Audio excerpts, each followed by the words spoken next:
வணக்கம். வாலாஜாபேட்டை அருகே இன்னும் 2 நாட்களில் நடக்க இருந்த குழந்தை திருமணத்தை சமூக நலன் மற்றும் குழந்தைகள் பாதுகாப்புத்துறை அதிகாரிகள் தடுத்து நிறுத்தி சிறுமியை காப்பகத்தில் ஒப்படைத்து அதிரடி நடவடிக்கை மேற்கொள்ளப்பட்டனர்.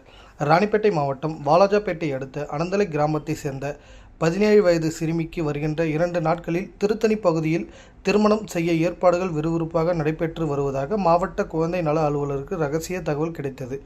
அதன் பேரில் அனந்தலை கிராமத்திற்கு காவல்துறை மற்றும் வருவாய்த்துறையுடன் நேரில் சென்ற குழந்தைகள் நல அலுவலர் மலர்விழி அங்கு தீவிர விசாரணை மேற்கொண்டு பெற்றோர்களுக்கு பல்வேறு அறிவுரைகளை வழங்கி சிறுமிக்கு நடக்க இருந்த திருமணத்தை தடுத்து நிறுத்தினார்கள். இதனையடுத்து சிறுமியை மீட்ட அதிகாரிகள் அவரை வாலாஜாபேட்டை அரசு மாவட்ட தலைமை மருத்துவமனையில் உள்ள குழந்தை காப்பகத்தில் ஒப்படைக்கப்பட்டு நடவடிக்கை மேற்கொள்ளப்பட்டது. ஆனாலும் ராணிப்பேட்டை மாவட்டத்தை பொறுத்தவரை குழந்தை திருமணம் குறித்து போதிய விழிப்புணர்வு பொதுமக்களிடையே இல்லாத காரணத்தால் இதுபோன்ற குழந்தை திருமணம் நிகழ்வது அரங்கேறி வருவதாக என சமூக ஆர்வலர்கள் மற்றும் பொதுமக்கள் குற்றச்சாட்டி வருகின்றனர். எனவே இதன் மீது அதிகாரிகள் உரிய நடவடிக்கை மேற்கொண்டு பொதுமக்களிடையே இதுபோன்ற விழிப்புணர்வை ஏற்படுத்த வேண்டும் என சமூக ஆர்வலர்கள் கோரிக்கையாகவே தெரிவிக்கின்றனர். செய்திகளை உடனுக்குடனும் துல்லியமாகவும் தெரிந்து கொள்ள சப்ஸ்கிரைப் பண்ணுங்க.